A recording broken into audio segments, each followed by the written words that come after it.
y oraciones, trompetas y oraciones. Estamos realmente entrando a el estudio del séptimo sello del libro de Apocalipsis.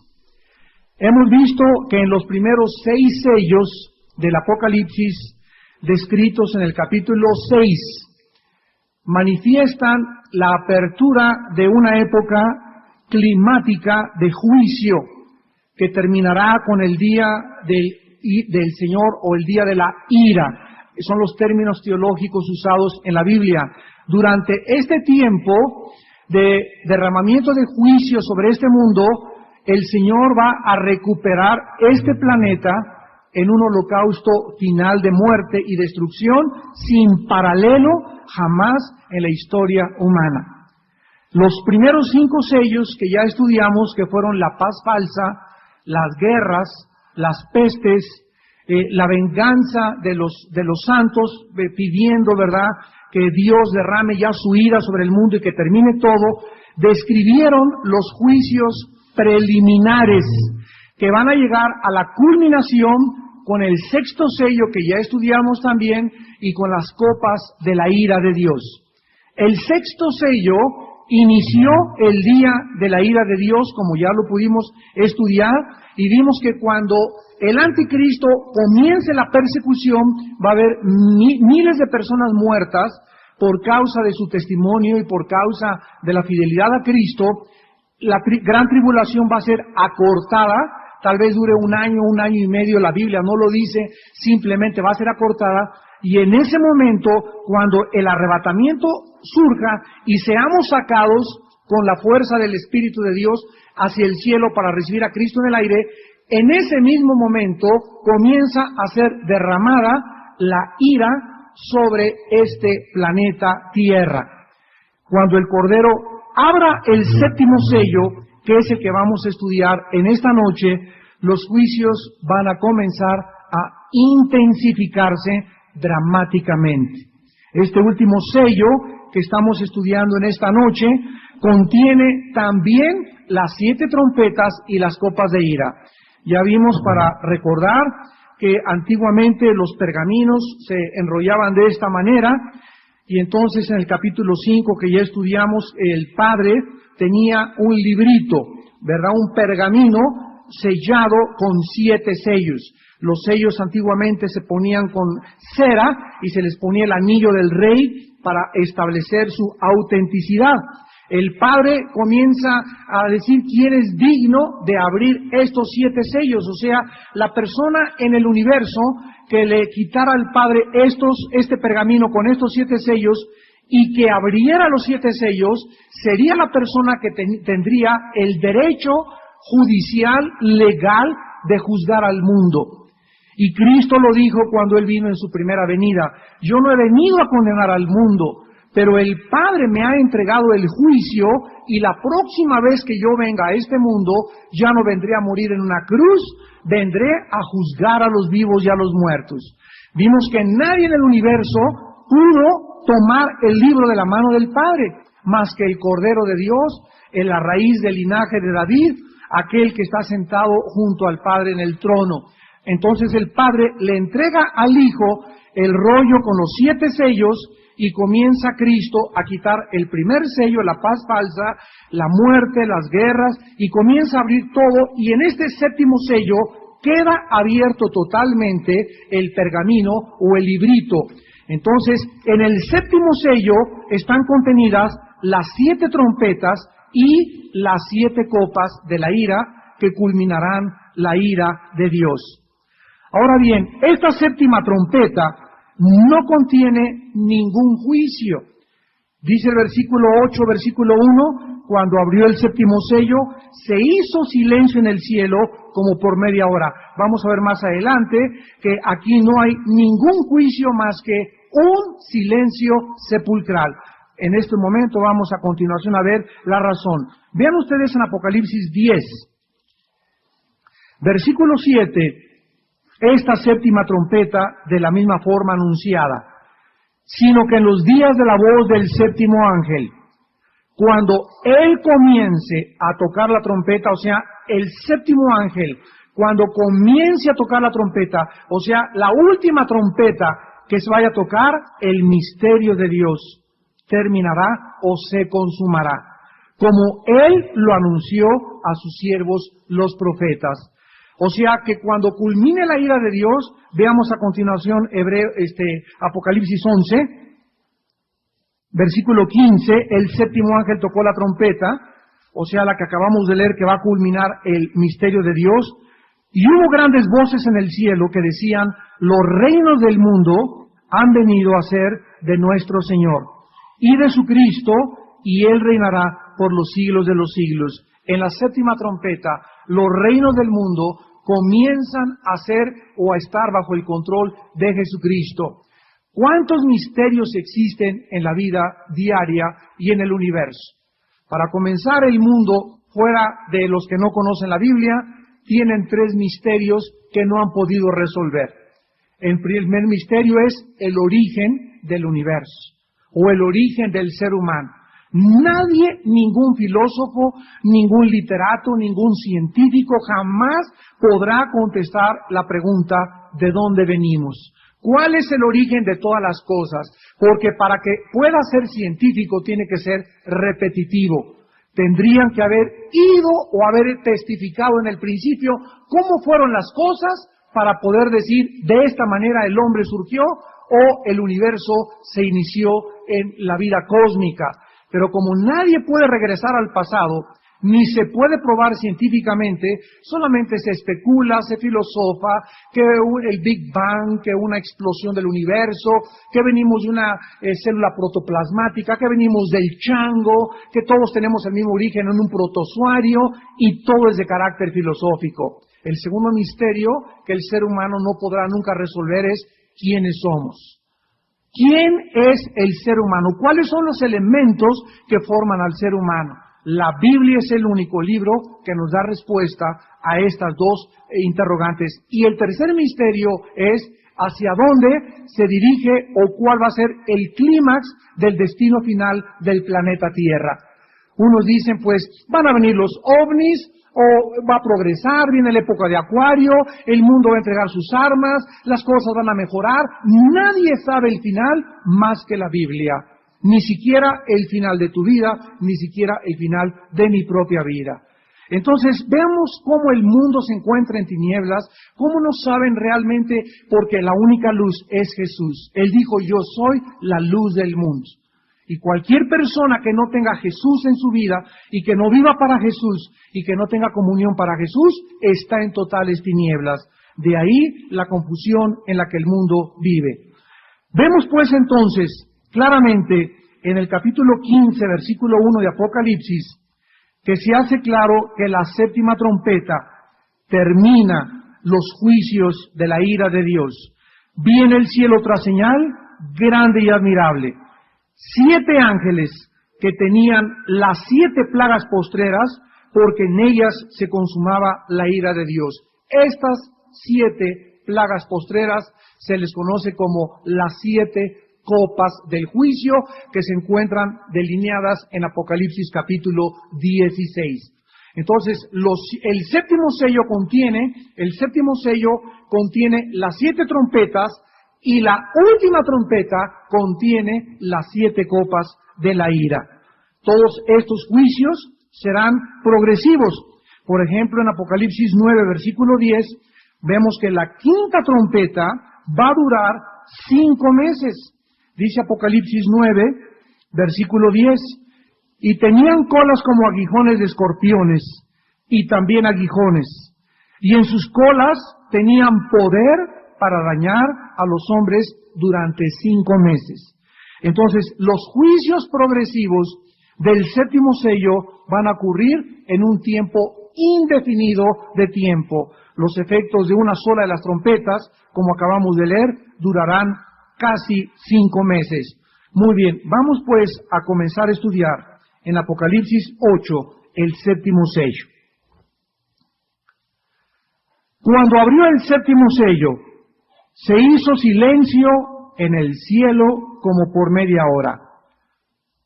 Cuando se abre el séptimo sello, vimos que en los anteriores, hubo una alabanza, ¿se acuerdan? En el capítulo 6 y el capítulo 5, Apocalipsis, los ángeles, hubo un crescendo, ¿verdad? De los ancianos, de los querubines y todas las criaturas en el cielo estaban alabando a Dios por los juicios al Cristo estar abriendo el librito con los 7 sellos. Pero cuando se abre el 7º sello, un fenómeno tremendo sucede en el cielo. Nadie habla. Todos se quedan mudos, los ángeles, los seres vivientes, los 24 ancianos, los cristianos que ya están allá arriba en el cielo, todos se quedan petrificados en una anticipación por los juicios que han de venir. Este silencio, ¿de qué cosa nos habla? ¿Qué significa el silencio en la Biblia? Veamos 4 pasajes rápidamente, no los busquen, se los voy a leer. El silencio nos habla de la calma antes de la tempestad. Sofonías 1:7. Calla en la presencia de Jehová el Señor, porque el día de Jehová está cercano. Ante la proximidad del día del Señor, se les manda a los seres humanos no decir palabra.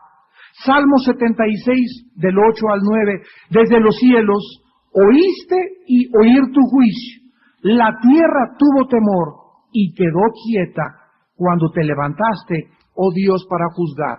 Aquí se relaciona el silencio de los habitantes del universo cuando Dios se levanta para juzgar. Zacarías 2, versículo 13. Calle toda carne delante de Jehová, porque Él se ha levantado de su santa morada.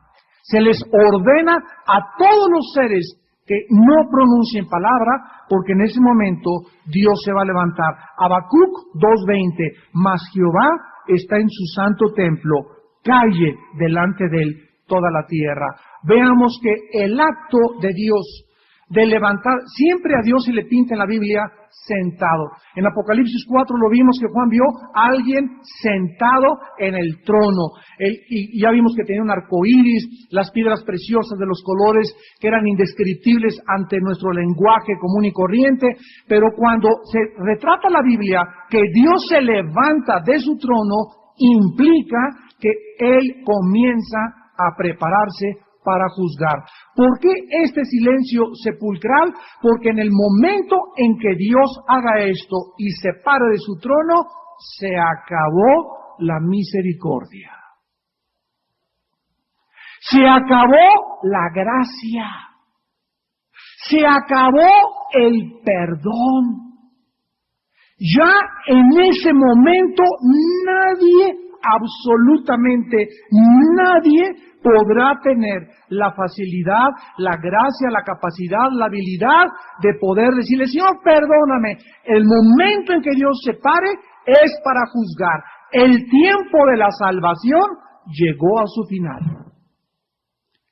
Y es esta acción de Dios donde ya Dios se levanta y dice, basta. Todas las naciones, toda la burla de la historia, toda la sangre derramada, todas las críticas contra mis santos, toda la persecución contra mi iglesia a través de los siglos, todas las barbaridades, todas tus inmoralidades, todas las cosas que hiciste llegarán al final. Llegó el momento de que me entregues cuentas. De ahí la actitud en el cielo donde nadie se atrevió a decir una palabra. En primer lugar, ¿qué cosa iban a decir? Ya nadie puede decir, Señor, por favor, nada. Pero nada. Te lo pido, nada. Ya nadie podía decir absolutamente nada, porque era el tiempo en que comenzaban a ser tocadas las trompetas. En el versículo 2 dice la Biblia, y vi a los 7 ángeles que estaban en pie ante Dios, y se les dieron 7 trompetas. Los jinetes del Apocalipsis, que estudiamos en el capítulo 6, que abarcaron los 4 primeros sellos, destruyeron, ¿se acuerdan cuánto de la humanidad? 1/4 parte de la humanidad murió.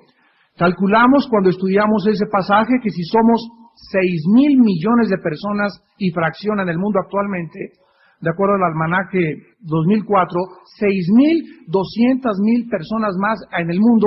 La cuarta parte serían 1.500 personas, 1.500 millones de seres humanos.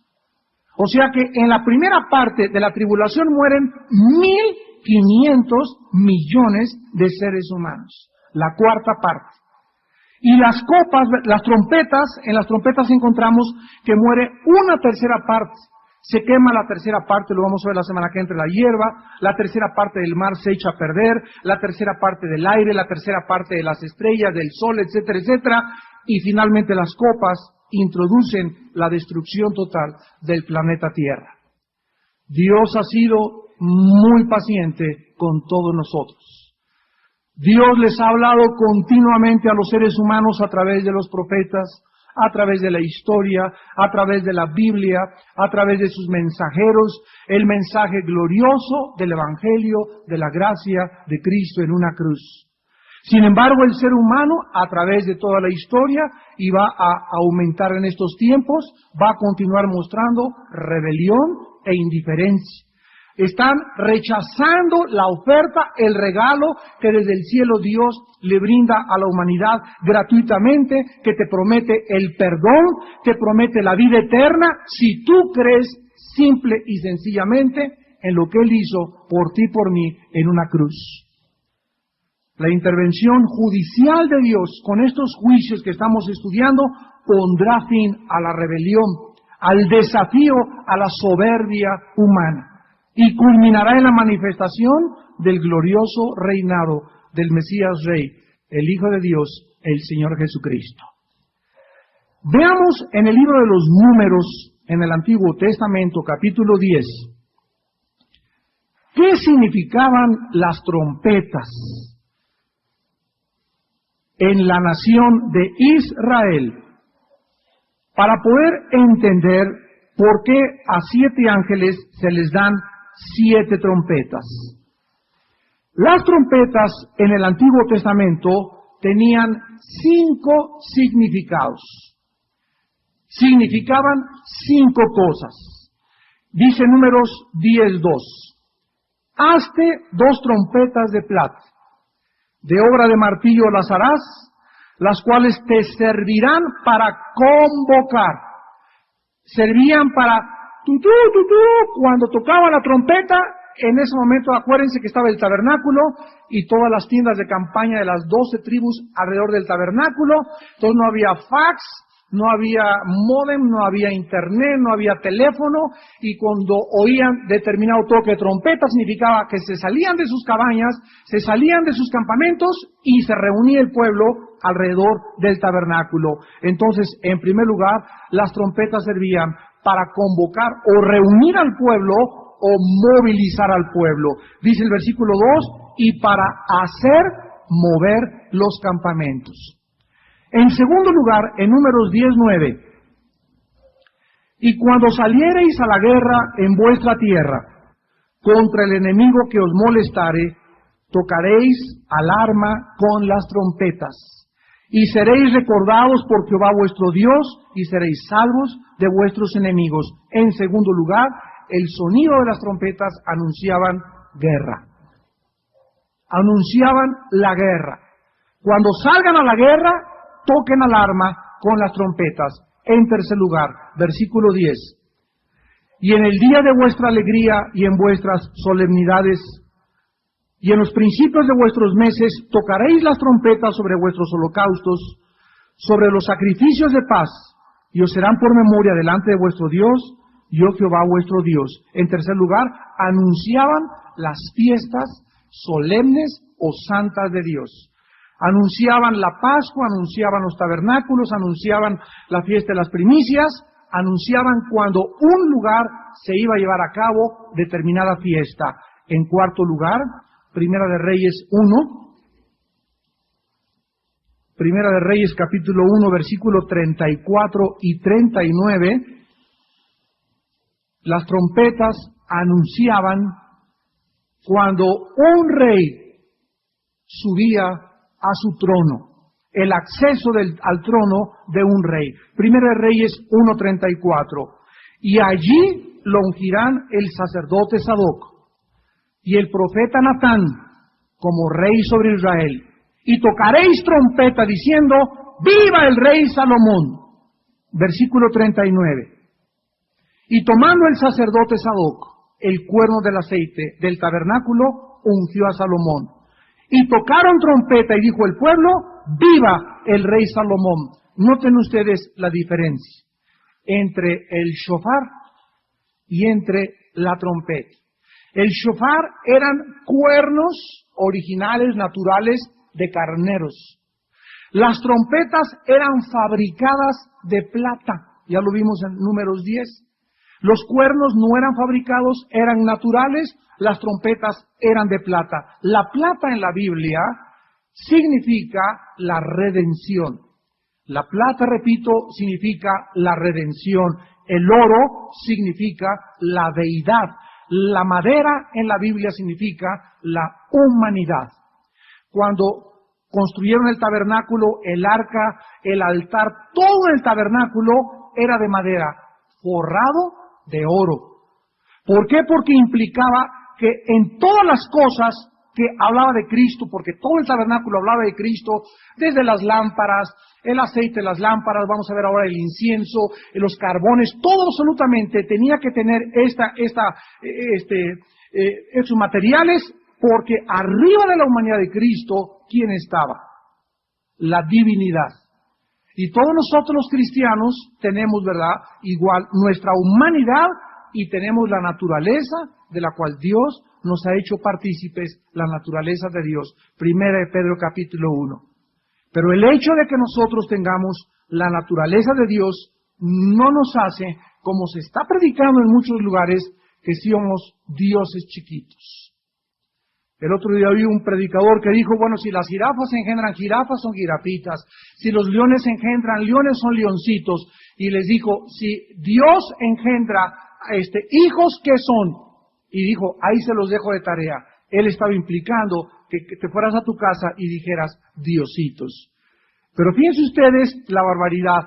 Dios nos da su naturaleza divina, pero dice Romanos que el Espíritu de Dios, o sea, la naturaleza divina, le da testimonio a mi espíritu humano de que somos hijos de Dios. Entonces, el hecho que yo tenga la naturaleza de Dios en mi vida no me hace Dios porque la tengo junto a mi espíritu humano y eso no me hace Dios. Dios no hay nadie como Él, nadie jamás será Dios. Y cuando Cristo les dijo a los judíos, dioses sois, escrito está en el Salmo, dioses sois, lo estaba haciendo de una forma satírica, burlándose de ellos, porque si a los antiguos jueces se les dio el nombre de Elohim, que en el libro de los jueces, la palabra juez en hebreo significa Elohim, dice, ¿por qué se asustan si yo soy el Hijo de Dios? Y si ustedes leen el Salmo de donde Cristo cita, dioses sois, ahí abajo dice, y morirán como los hombres, porque no son dioses. Entonces, cuando nosotros no entendemos claramente esta teología acerca de la deidad, comenzamos a decir barbaridades. El hombre no es Dios, jamás seremos dioses, ni tampoco somos dioses pequeños. Somos criaturas creadas a la imagen de Dios. Y finalmente, en quinto lugar, en Joel, capítulo 2, versículo 1. Hay mucho sonido de tierras en el sonido. Joel 2, versículo 1. En quinto lugar, las trompetas significan un llamado a arrepentirse. Tocad trompeta en Sión y dad alarma en mi santo monte. Tiemblen todos los moradores de la tierra, porque viene el día de Jehová, porque está cercano. En vista de la proximidad de los juicios de Dios, se manda tocar trompeta en Sión. Versículo 15. Tocad trompeta en Sión, proclamad ayuno. Y dice la Biblia, convocada asamblea.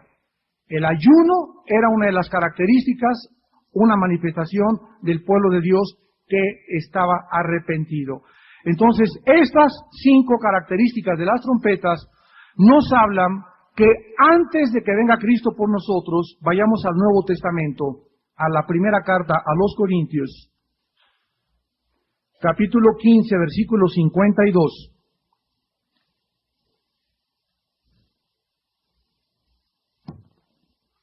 1 Corintios 15:52. En un momento, en un abrir y cerrar de ojos, a la final trompeta. Porque se tocará la trompeta y los muertos serán resucitados incorruptibles y nosotros seremos transformados. La Biblia anuncia que antes de que venga Cristo se tocará la trompeta. ¿Por qué? Porque la primera cosa que significa la trompeta en el libro de los Números, vimos, era un llamado a reunir al pueblo de Dios.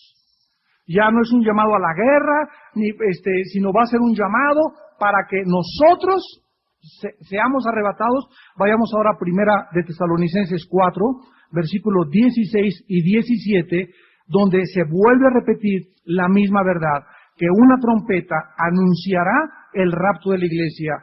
Y, ojo, esta trompeta solo la oirán los cristianos. Porque el Señor mismo, con voz de mando, con voz de arcángel y con trompeta de Dios, descenderá del cielo, y los muertos en Cristo resucitarán primero. Vemos pues que todos nosotros vamos a escuchar, de repente vas a ir manejando en el camión, en el avión, en un taxi, estarás en el hospital, en tu casa, en tu trabajo, comiéndote la torta, no sé, en el lugar donde nos encontremos, vamos a oír una trompeta y diremos, ¿qué es esto? Y en segundos seremos transformados, la gente volteará, ¿dónde está Jorge?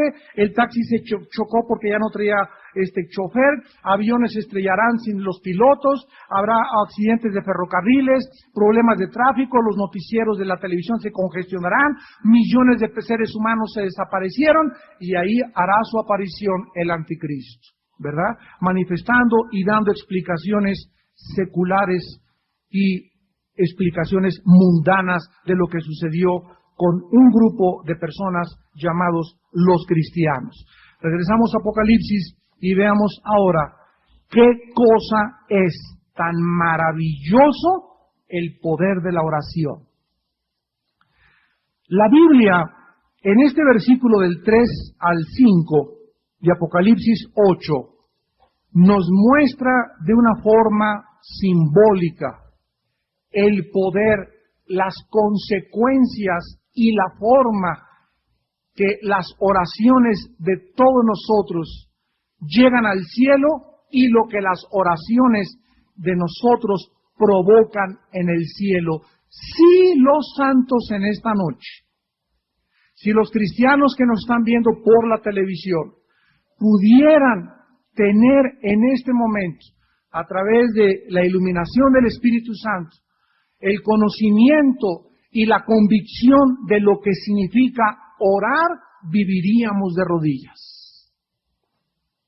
Porque nada, escúchame, nada, absolutamente cero en esta Biblia la recibimos sin orar.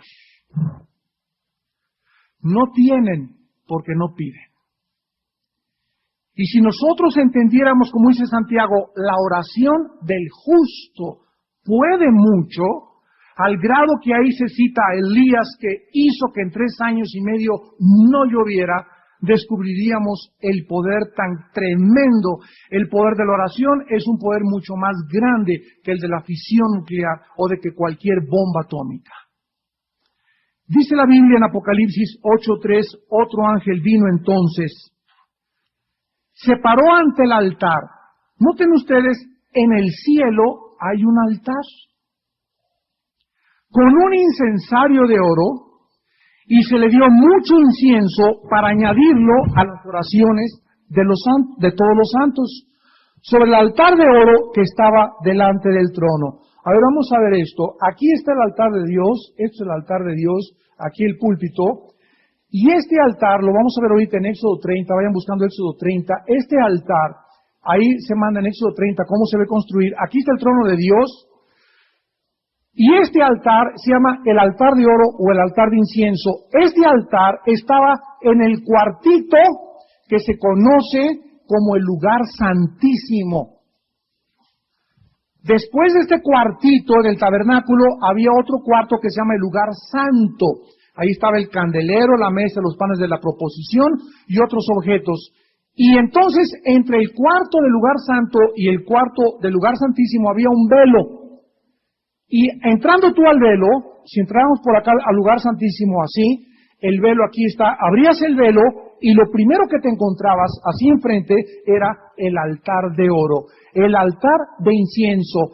Y aquí estaba enfrentito el arca del testimonio, o el arca de la asamblea, o el arca de donde se reunía el pueblo, pero ahí en el arca se encontraba arriba del arca lo que se conoce como el propiciatorio, con los dos querubines que estaban mirando con sus dos alas, mirando hacia el centro del propiciatorio, donde el sacerdote una vez al año, en el mes de Tishri, derramaba la sangre en el día de Yom Kippur.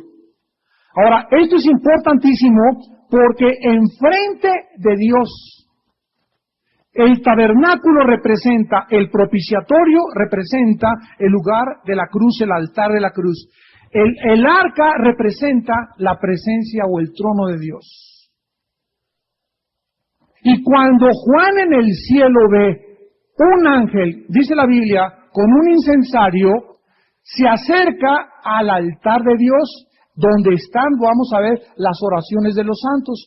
Entonces llega otro ángel y le pone al ángel más incienso en el incensario que trae. Entonces este ángel llega aquí al altar de Dios, vamos a ver lo que hace a continuación, y dice, y se le dio mucho incienso para añadirlo a las oraciones, y dice, de todos los santos, Apocalipsis 8:3. Pero vamos a estudiar, para entender en Éxodo 30, este altar de oro. Y vamos a ver la revelación tan preciosa que Dios nos da. Dice el versículo 1, Éxodo 30, harás asimismo un altar para quemar el incienso de madera de acacia lo harás. Versículo del 6 al 10. Y lo pondrás del velo que está junto al arca del testimonio. Vean ustedes. Las oraciones son tan preciosas que es lo que más cerca se encuentra del trono de Dios. Lo que Dios tiene enfrentito de Él, en su trono, son nuestras oraciones. Y nuestras oraciones, escucha, no entran por el lugar santo, no entran por atrás, no entran por allá. Nuestras oraciones llegan directamente a Dios. Entramos, como dice en Hebreos 10, con confianza ante el camino nuevo y vivo que Dios nos abrió a través de la sangre de Cristo. Entramos confiadamente al trono de la gracia. Cuando tú te hincas hoy en la noche antes de acostarte y dices, Padre, protege mi casa que no se caiga por la lluvia, protege a mi esposa que está de viaje, protege a mis hijos, protege aquello. Estás subiendo tu oración y está en este momento en la noche en que tú oras, en los segundos que tú elevas tu alma a Dios, está llegando y se asimila la oración con el incienso. Vamos a verlo por qué. Con el incienso. La pondrás delante del velo que está junto al arca del testimonio, delante del propiciatorio que está sobre el testimonio, donde me encontraré contigo. ¿Dónde se encontraba Dios con el hombre? Se encontraba con el hombre en el lugar santísimo. Pero ¿dónde era donde el hombre podía acercarse a Dios? En el altar de oro. Y para eso Dios estableció ahí el altar de oro. Dios no va a tener comunión con ningún ser humano, ni contigo ni conmigo, más que a través de la oración. Es en la oración donde comenzamos nosotros a hablarle a Dios, a elevar nuestra alma a Dios, a hacer subir nuestras peticiones a Dios. Como dice Filipenses 4, 6 y 7, por nada estén afanados. Miren, hermanos, cuando un cristiano aprende a no estar afanado, tiene victoria, ha entrado al reposo de Dios. ¿Cuántos de nosotros en esta noche no podríamos, verdad, negarlo? ¿Quién no tiene problemas? Y que ya un problema con un hijo, y que con una hija, y con el empleado, y con el chiquito, y que con el nieto, y con el trabajo, y ansiedades, y el trabajo, y todas estas presiones y todos estos problemas Si estos problemas te llegan a ti a quitar la paz, el diablo te hace pedazos emocionalmente. Porque si tú no tienes paz en la vida y si tú no tienes dirección, pierdes la brújula. Y estás así ya. ¿Por qué? Porque ya no tienes paz. Y si no tienes paz, no puedes tomar decisiones en la vida. Entonces, es importantísimo, como dice Filipenses 4, 6 y 7, por nada estén afanados, sino sean conocidas vuestras peticiones delante de Dios en oración, ruego y súplica. Y la paz de Dios, que sobrepasa todo entendimiento, guardará vuestros pensamientos y vuestros corazones en Cristo Jesús. O sea, en el momento que tengamos un problema, Padre Santo, te pongo mi hija en tus manos. Te pongo ese problema en mis manos. Yo no lo puedo resolver. Es tu hijo, es tu hija, es tu trabajo, es la iglesia, es el problema de esta familia. Lo ponemos delante de Dios. Deleítate a ti mismo en Jehová, Salmo 37. Él te concederá las peticiones de tu corazón. Busca mi reino y su justicia y todas las demás cosas te las añadiré. ¿Cómo puedo buscar a Dios su justicia? A través de la oración. Si ustedes llegasen a comprender eso, amados santos de Dios, no vivirías como vives. Confundido, incierto, inseguro, con temores miles, con miles de cosas que te rodean y que te aprisionan y que te quitan tu paz, y te traerías otra cara que la cara de cocodrilo que traes esta noche. Dice el versículo 7 de Éxodo 30, Aarón quemará incienso aromático sobre él, o sea, sobre el altar de oro. Ahí tenía Aarón que quemar el incienso. ¿Qué es el incienso? Las oraciones. Pero ¿ya vieron? Las oraciones tienen que estar mezcladas con fuego. ¿Ya lo vieron? Quemará incienso. ¿Cómo se quema el incienso? Con fuego. En Apocalipsis 8 llega el ángel con el incienso y lo echa sobre el altar donde están los carbones, o sea, mezcla las oraciones con el fuego. La oración de los santos y el fuego que representa el juicio de Dios hace que Dios se vengue de tus enemigos.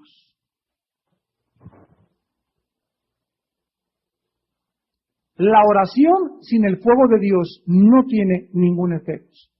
Tenía el incienso que ser mezclado con el fuego. Y dice en la Biblia, cada mañana, cuando aliste las lámparas, lo quemará. ¿Qué es la lámpara? Lumbrera es tu palabra en mi camino. En la mañana tenemos que venir y abrir la lámpara, la Biblia. El momento en que abro la Biblia en la mañana, comienzo a leer la Biblia, comienzo a entrar en acción y en comunión con Dios. Él me habla a través de su palabra, yo comienzo a orar, pero es necesario primero la lámpara, la luz de la Biblia, para que mi oración suba. ¿Por qué? Porque la Biblia es el manual de la oración. La Biblia nos fue dada para que aprendiésemos qué pedir y cómo pedir, para que no pidamos para nosotros mismos y gastemos en nuestros deleites, como dice Santiago 4:2. Entonces, qué importante era, ¿verdad?, que esto fuera, y esto nos guía de una forma maravillosa a el hábito de la oración. Versículo 8, y cuando Aarón encienda las lámparas al anochecer, o sea, que le dijo Dios a Josué, día y noche, Josué, meditarás en el libro de mi ley, la Biblia. Día y noche tenemos que encender la lámpara, día y noche tenemos que leer la Biblia. Día y noche tenemos que leer la Biblia. Quemará el incienso, rito perpetuo delante de Jehová por vuestras generaciones. No ofreceréis sobre él incienso extraño. Vamos a ver qué significa el incienso extraño más adelante. Ni holocausto ni ofrenda, ni tampoco derramaréis sobre él libación. Y sobre sus cuernos hará Aarón expiación una vez al año con la sangre del sacrificio por el pecado para expiación una vez en el año. Hará expiación sobre él por vuestras generaciones. Será muy santo a Jehová. Es interesante, pues, que este altar que se encuentra en el tabernáculo era una copia de ¿dónde?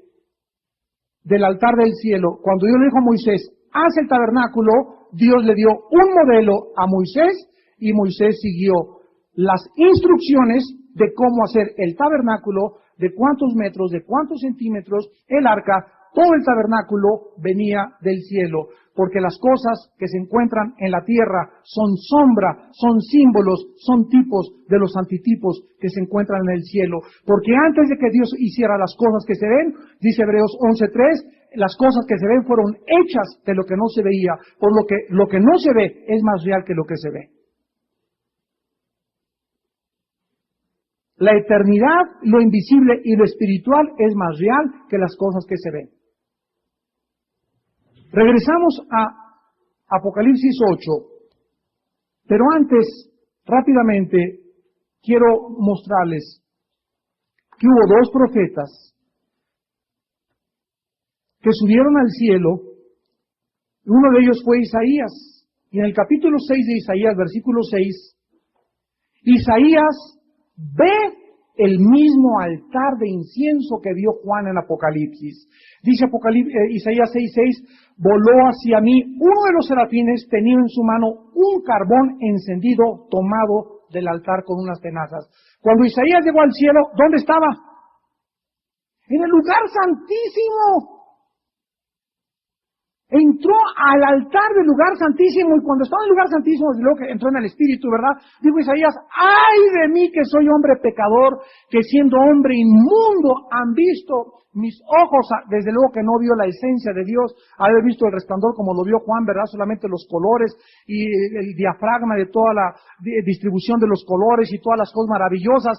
Y Isaías, al estar en el lugar santísimo, ahí estaba. ¿Y qué hizo un querubín que estaba en el arca? Agarra un querubín, un carbón donde se quemaba el incienso, saca ese carbón y lo lleva a Isaías y se lo pone en la boca. Y en ese momento le dice, tu pecado es quitado, en ese momento eres limpio, ya puedes estar enfrente de mí, dice el Señor. Los carbones, lo que el fuego hizo en Isaías para quitar el pecado, es el fuego que Dios hace en Apocalipsis para juzgar al mundo. El fuego de Dios puede quemarte, o el fuego de Dios te puede calentar. Yo al acercarme a una fogata y la puedo ver, estoy calientito, pero si me acerco demasiado, me quema. Si yo acepto su calor, me beneficia. Así es Dios. Dios es fuego consumidor y te puede destruir, pero ese mismo fuego te puede calentar y darte vida. Y también Ezequiel, en el capítulo 10, versículo 2, dice la Biblia que habló al varón vestido de lino y le dijo, entra en medio de las ruedas, debajo de los querubines, y llena tus manos de carbones encendidos de entre los querubines, y espárcelos sobre la ciudad, y entró a vista mía. Ahí se le ordena que esos carbones, algunos carbones, fueran repartidos en la ciudad. ¿Y qué cosa simbolizan los carbones? El fuego del juicio de Dios. Ahora bien, este altar, ya vimos, era el lugar más cerca al trono de Dios. En el Antiguo Testamento entraban, ya vimos, los sacerdotes 2 veces al día, en la mañana y en la tarde, y tomaban los carbones encendidos del altar, donde se ofrecían los sacrificios, los llevaban al lugar santísimo para depositarlos en el altar del incienso.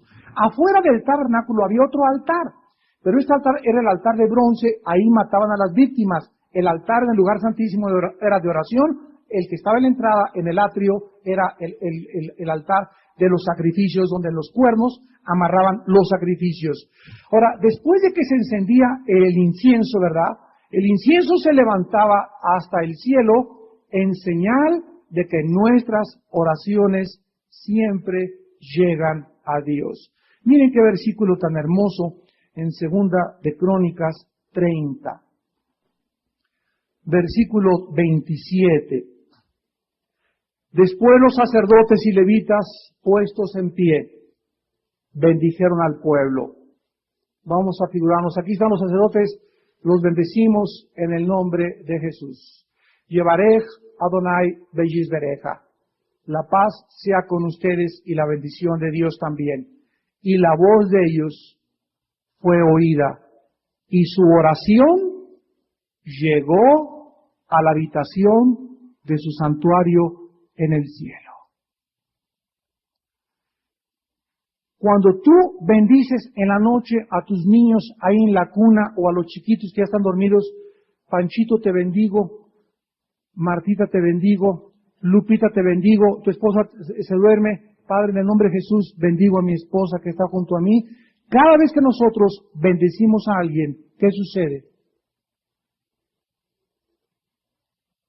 Dios ama cuando nosotros bendecimos. Y cuando nosotros maldecimos y le deseamos mal a alguien, ¿qué sucede? Esa maldición baja al infierno y llega a las narices de Satanás. Amén, amén, dice.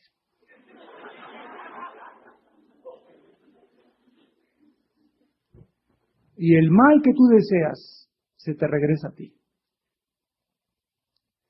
Los chismes, la calumnias, la reputación que tú lastimes de una persona, lo tranza que seas, lo que le robes, lo que no pagues en la vida, todas las cosas para bendición o para maldición operan bajo el mismo principio espiritual, para beneficiarnos o destruirnos. Todo lo que hagas, todo lo que hago, nos va a regresar, tarde o temprano. En el Antiguo Testamento, pues, ¿verdad?, había que quemar el incienso con el fuego del altar. Ahora recordamos que no se podía echar incienso ahí en el altar extraño. La composición que Dios le dio a Moisés para fabricar el incienso tenía que ser de acuerdo a la fórmula divina. No podía cualquier persona ahí, échale eso, hombre, ahí para que sube el humo. Nada, se llamaba fuego extraño. ¿Qué significa esto? En primer lugar, ¿qué significa el altar? El altar en la Biblia significa dos cosas: el lugar de la comunión y el lugar del sacrificio. ¿Y qué significa el lugar de la comunión y el lugar del sacrificio? El altar en la Biblia simboliza la cruz de Cristo. Apúntalo. El altar, siempre que te encuentres en la Biblia, el altar simboliza la cruz de Cristo, porque fue en la cruz donde Dios se encontró con el ser humano, y es en la cruz donde el único sacrificio del Hijo de Dios fue aceptado por Dios en su justicia. En ningún otro lado el ser humano se puede encontrar con Dios más que a través de la cruz. Como el altar, síganme con cuidado, es el símbolo de la cruz de Cristo y el incienso simboliza las oraciones, significa que nuestras oraciones solo pueden llegar a Dios si pasan a través de la cruz. Juan 16, el Señor Jesús lo explicó de esta manera. Juan 16, versículo 23 y 24. En aquel día, dijo Jesús, no me preguntaréis nada. De cierto os digo, que todo cuanto pidiereis al Padre en mi nombre, os lo dará. Versículo 24, hasta ahora nada habéis pedido en mi nombre. Pedid y recibiréis para que vuestro gozo sea cumplido. Ninguna oración de acuerdo a la Biblia, ninguna, ni la de Santa Rita de Casia, ni San Cayetano, ni San Cirindano, ni Juan Diego, ni nadie, porque no hay otro nombre dado bajo el cielo a los hombres en que podamos ser escuchados, en que podamos ser salvados, en que podamos entrar al cielo más que en el nombre de Jesús.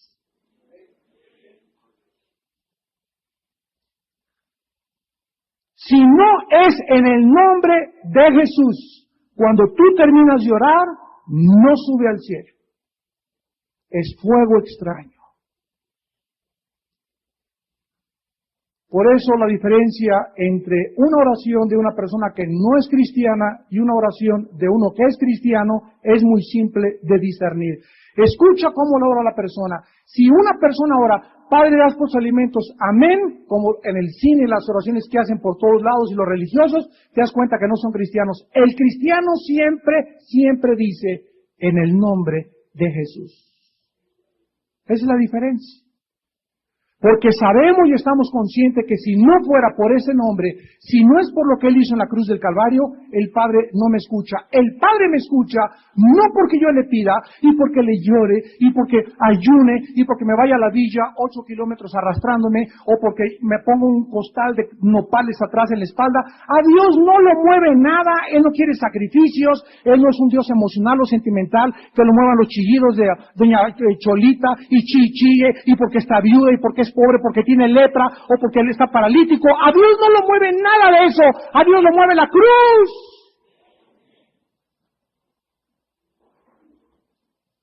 Y sin fe es imposible agradar a Dios.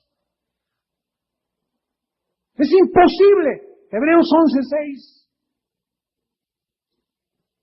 Si no es a través de lo que hizo Jesús en la cruz, Dios no me escucha. ¿Por qué me escucha Dios? No porque yo sea muy bueno, no porque me haya portado bien, no porque haya puesto nopales en mi espalda, no porque haya 40 días sin ayuno. Dios me escucha simplemente porque le digo, Señor, vengo ante tu trono en el nombre de tu Hijo, en los méritos de tu Hijo, en la justicia de tu Hijo, en la santidad de tu Hijo. Señor, yo soy un pobre, desvalido, lisiado, que todo lo que tengo es por causa de tu Hijo, y vengo a que me aceptes en Él, amado. En Él somos aceptados. No por nuestras justicias, no por nuestras obras, por los méritos de Jesucristo. Y entonces, ¿qué sucede? Hay cristianos que, pues no me acerco a Dios porque me siento muy culpable. Es porque anoche forniqué con mi novio, no creo que Dios me perdone. Ya tengo una deuda que no he pagado y no he pagado. Cuando venimos a Cristo, recuerda una cosa, Dios no va a ver lo inmundo que tú estás en el momento que te acerques a Él. Dios va a ver dos cosas cuando nos acercamos a Él. Número uno, si estás arrepentido de lo que tú hiciste. Y si estás arrepentido, no importa lo que hayas hecho, Señor, ahora en el nombre de Jesús, lávame, porque la sangre de Cristo nos limpia de todo pecado.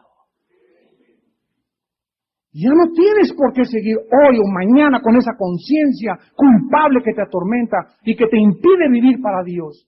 Tienes que entender, cristiano que me escuchas, que hay perdón en la sangre de Cristo. Que Dios está esperando todas las noches, todas las mañanas, a que nos acerquemos a Él.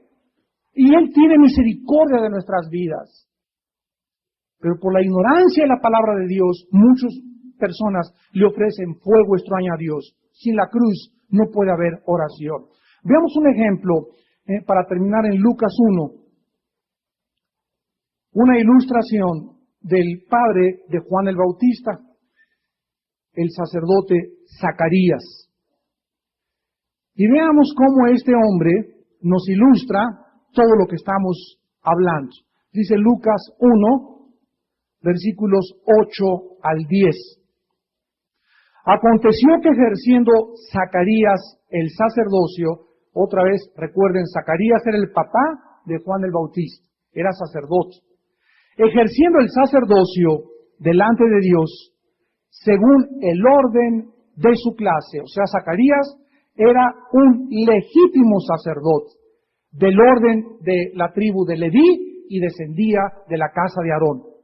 Aconteció que ejerciendo el sacerdocio conforme a la costumbre del sacerdocio, le tocó en suerte ofrecer, ¿qué cosa? ¿Qué hacía el sacerdote de acuerdo a Éxodo 30? Tenía día y noche que ofrecer incienso. Cuando Cristo vino, tenían que rolarse el turno los sacerdotes. Pero en esta ocasión, el Espíritu Santo retrata que el turno lo tenía el papá de Juan el Bautista. Le tocaba ofrecer el incienso entrando en el santuario del Señor. Y toda la multitud del pueblo estaba fuera orando a la hora del incienso, o sea, a la hora de la oración. Regresamos y terminamos en Apocalipsis 8 y vemos que cuando el ángel se acerca con el incensario al lugar santísimo donde se encuentra el altar, con los carbones encendidos, otro ángel le da más incienso, Apocalipsis 8:3, para añadirlo a las oraciones de todos los santos. Aquí el cuadro que se nos describe es el siguiente. Dios está sentado, se abre el séptimo sello, un silencio sepulcral en todo el universo, y en ese momento el ángel entra, pone el incienso que faltaba de las oraciones de todos los santos y lo agrega al incensario que tiene enfrente de Dios el trono con los carbones encendidos, y en ese momento sucede algo tremendo. Versículo 5. Y el ángel tomó, o sea, ya que el incensario estaba lleno con todas las oraciones, lo llenó de fuego del altar y lo arrojó a la tierra. Y hubo truenos y voces y relámpagos y un terremoto. Después de hacerlo, arroja los carbones mezclados con las oraciones de los santos, simbolizando que los juicios de Dios que van a caer sobre este mundo son el resultado de nuestras oraciones.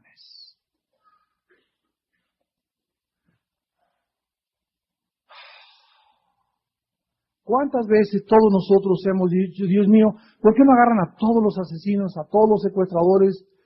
¿Por qué esa mujer que me dejó y que lastimó a mis hijos? ¿Por qué ese padre que me abandonó y dejó a mis hijos? ¿Por qué ese padrastro que me violó? ¿Por qué todas las injusticias y todas las cosas que hemos sufrido? Absolutamente todas. Los mártires que han muerto, los mártires de la Inquisición que por 500 años, los que fueron echados a los leones durante 350 años en los primeros 3 siglos de la Iglesia cristiana, los profetas que mataron, todas las cosas que el mundo nos ha hecho a nosotros, se las ha hecho a Dios. Porque dijo Dios, el que toca a mis ungidos, toca la niña de mis ojos. ¿Te das cuenta qué peligroso es tocar a un cristiano o a un hermano tuyo en Cristo, una hermana tuya en Cristo? Estás tocando el manto de Cristo, porque es tu hermano, y tu hermana y tu hermano forman parte del cuerpo de Cristo. El daño que tú le hagas a un cristiano, un hermano, una hermana tuya, se lo haces a Jesús. Y si esa persona, si esa mujer se hinca y le dice, Padre Santo, mira a mi esposo, Padre, mira a mi padre, Padre, mira a este hijo que tengo, Padre, mira a este empleado que tengo. El momento en que pedimos, Padre, ayúdanos, porque hay gente que nos está haciendo mal, y oramos en lugar de maldecir a esa gente, oras por tu esposo, oras por ese vecino, oras por esa persona, fuego se mezcla en el cielo y Dios contesta con relámpagos, con truenos, juzgando a esa persona. Vamos a terminar en el libro de Romanos.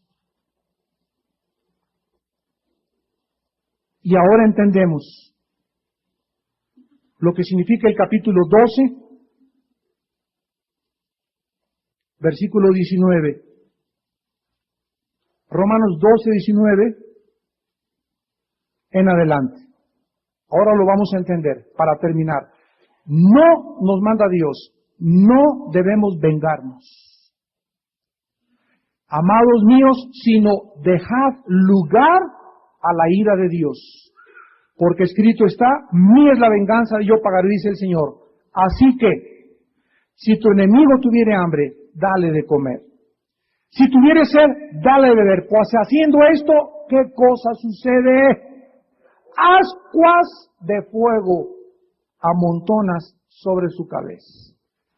¿Qué significa? Que el momento en que yo le pago bien por mal a una persona, en ese momento, Padre Santo, yo te pido por esa persona, me debe dinero, no me ha pagado, esa persona me está calumniando, esta persona dijo esto de mí, mi esposo esto, mi padre esto, etcétera, etcétera. El momento que nosotros no actuamos en venganza y oramos y dejamos que Dios actúe, en ese momento, lo que mueve a Dios a trabajar en la vida de tu esposo, en la vida de tu hijo, en la vida de nuestros enemigos, es que no hagamos justicia, porque la ira del hombre no obra la justicia de Dios.